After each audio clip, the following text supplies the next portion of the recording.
ಸುದ್ದಿಯಲ್ಲಿ ಮತ್ತೊಂದು ಎಕ್ಸ್ಕ್ಲೂಸಿವ್ ಆದಂತಹ ಸುದ್ದಿ. ಇದು ಹುಲಿಯುಗುರು ವಿಚಾರ. ಆದರೆ ಆಗಿರೋದು ಎಲ್ಲಿ? ಲೋಕಾಯುಕ್ತ ದಾಳಿಯ ವೇಳೆ ಪತ್ತೆ ಬಂದ ಹಚ್ಚಿರುವಂತದ್ದು ಬೆಸ್ಕಾಂ ಅಧಿಕಾರಿಯ ಮನೆಗೆ.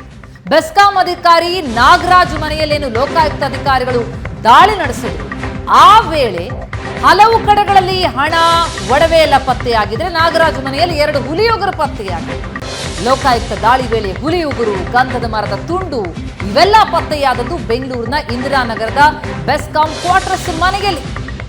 ನಾಗರಾಜ್ ಅವರ ಕ್ವಾರ್ಟರ್ಸ್ ಮನೆಯಲ್ಲಿ ಶೋಧ ಕಾರ್ಯ ನಡೆಸಿದಾಗ 2 ಹುಲಿಯುಗುರು ಪತ್ತೆಯಾಗಿದ್ದು ಅದನ್ನ ಅರಣ್ಯಾಧಿಕಾರಿಗಳ ವಶಕ್ಕೆ ಕೊಟ್ಟಿದ್ದಾರೆ ಲೋಕ ಪೊಲೀಸರು.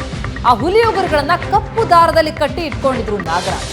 ಜೊತೆಗೆ ನಾಗರಾಜ್ ಮನೆಯಲ್ಲಿ 3.8 kg ತೂಕದ ಗಂಧದ ಮರದ ತುಂಡು ಕೂಡ ವಶಕ್ಕೆ ಸಿಕ್ಕಿದೆ. ನಾಗರಾಜ್ ವಿರುದ್ಧ ಕೆಆರ್ಪುರಂ ವಲಯ ಅರಣ್ಯ ಇಲಾಖೆಯಲ್ಲಿ ಕೇಸ್.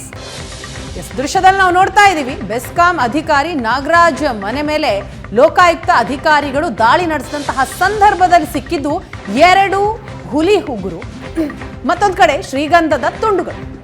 ಲೋಕಾಯುಕ್ತ ದಾಳಿಯ ಸಂದರ್ಭದಲ್ಲಿ 3.8 kg ತೂಕದ ಗಂಧದ ಮರದ ತುಂಡು ಸಿಗತ್ತೆ. ಬಹಳ ಅಚ್ಚರಿಗೆ ಕಾರಣ ಆಗುತ್ತೆ ಹುಲಿ ಉಗುರು ಸಿಕ್ಕಿರುವಂಥದ್ದು.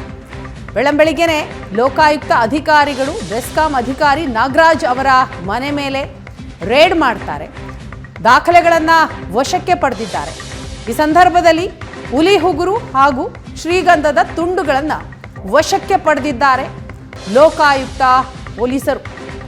ಭ್ರಷ್ಟರ ಬೇಟೆಯಾಡ್ತಾ ಇದ್ರು ಲೋಕಾಯುಕ್ತ ಪೊಲೀಸರು. 30ಕ್ಕೂ ಹೆಚ್ಚು ಕಡೆಗಳಲ್ಲಿ ದಾಳಿ ನಡೆಸಿದಾಗ ಹಲವು ಕಡೆಗಳಲ್ಲಿ ಕಂತೆ ನೋಟ್ ಸಿಕ್ಕಿದೆ, ಚಿನ್ನಾಭರಣ ಸಿಕ್ಕಿದೆ, ಕೆಲವು ಕಡೆ ವಿದೇಶಿ ಮದ್ಯದ ಬಾಟಲ್ಗಳು ಸಿಕ್ಕಿದೆ. ಇಲ್ಲಿ ನೋಡಿದ್ರೆ ಇವ್ರ ಮನೆಯಲ್ಲಿ ಹುಲಿ ಉಗುರು ಸಿಕ್ಕಿದೆ, ಜೊತೆಗೆ ಶ್ರೀಗಂಧದ ತುಂಡುಗಳು ಕೂಡ ಸಿಕ್ಕಿರುವಂಥದ್ದು. ಅದನ್ನ ಅಳತೆ ಮಾಡ್ತಾ ಇರೋದನ್ನ ನೋಡ್ತಾ ಇದ್ದೀವಿ. ಯಾಕಂದ್ರೆ ಅದು ನಿಜವಾದ ಹುಲಿ ಉಗುರ, ಅದು ಗಮನಕ್ಕೆ ಬರಬೇಕು ಅಂತಂದ್ರೆ ಅದಕ್ಕೊಂದು ಮಾನದಂಡ ಇದೆ. ಅದೆಲ್ಲವನ್ನ ಕೂಡ ಪರಿಶೀಲನೆ ಮಾಡಲಾಗ್ತಾ ಇದೆ.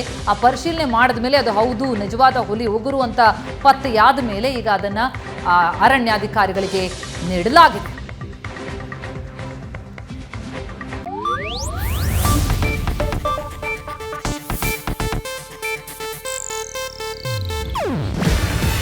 ಇದು ಏಷ್ಯಾನೆಟ್ ನ್ಯೂಸ್ ನೆಟ್ವರ್ಕ್ ಪ್ರಸ್ತುತಿ. ನೀವು ನೋಡ್ತಿದ್ದೀರಾ ಏಷ್ಯಾನೆಟ್ ಸುವರ್ಣ ನ್ಯೂಸ್.